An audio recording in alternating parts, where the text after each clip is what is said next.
అక్కడ నుంచి అన్ని ఎన్నికల్లో గెలిచినవే మా కుటుంబంలో.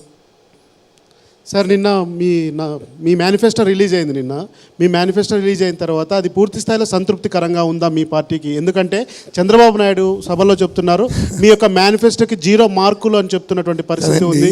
పెన్షనర్లకు కూడా చంద్రబాబు నాయుడు పార్టీ 4,000 రూపాయలు కూడా ఇస్తామని చెప్తున్నారు. మీరు 2028-29లో 3,500 చేస్తామని చెప్తున్నారు. సో మేనిఫెస్టో గురించి ఏం చెప్తారు మీరు?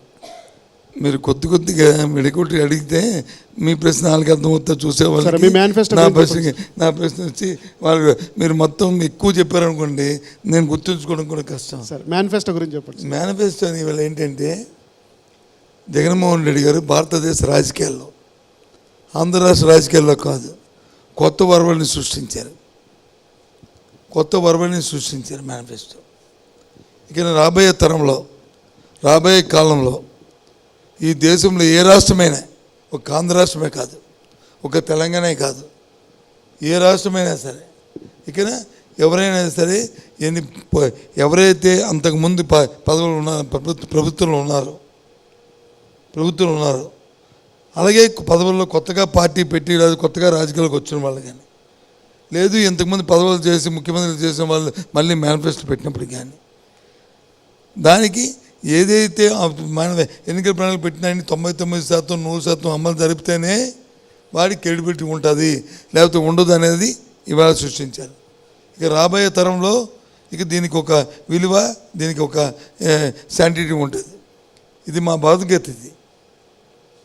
ఇది మా భగవద్గీతకి ఎంత పవిత్రంగా చూసుకుంటామో హిందువులందరం కూడా, అదేవిధంగా ఎలాగైతే ఖురాన్ని పవిత్రంగా చూసుకుంటారో ముస్లిమ్స్ అందరూ కూడా, ఎలాగైతే బైబిల్ని వచ్చి క్రిస్టియన్స్ అందరూ ఎలాగైతే చూసుకుంటారో, దాన్ని ఎంత శాంటిటీ చూస్తారో ఆ విధంగా ఇది మాకు.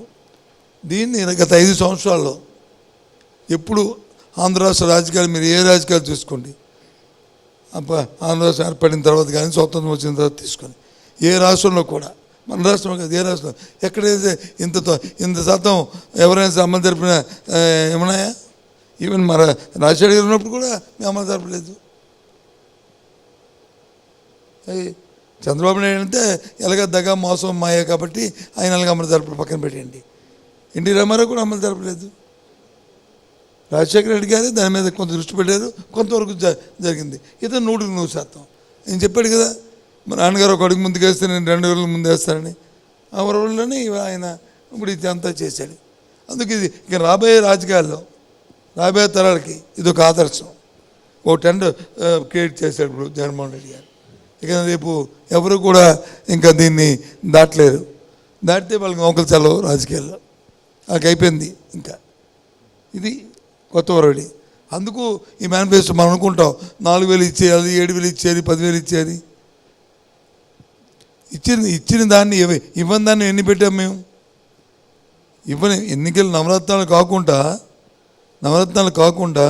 ఇందులో నవరత్నాలు కాకుండా ఈ ఎడ్యుకేషన్లో కానీ, విద్యలో కానీ, వైద్యంలో కానీ, లేదు వ్యవసాయంలో కానీ ఎన్ని కార్యక్రమాలు చేస్తాం? అవన్నీ దీంట్లో లేనివే కదా అవన్నీ.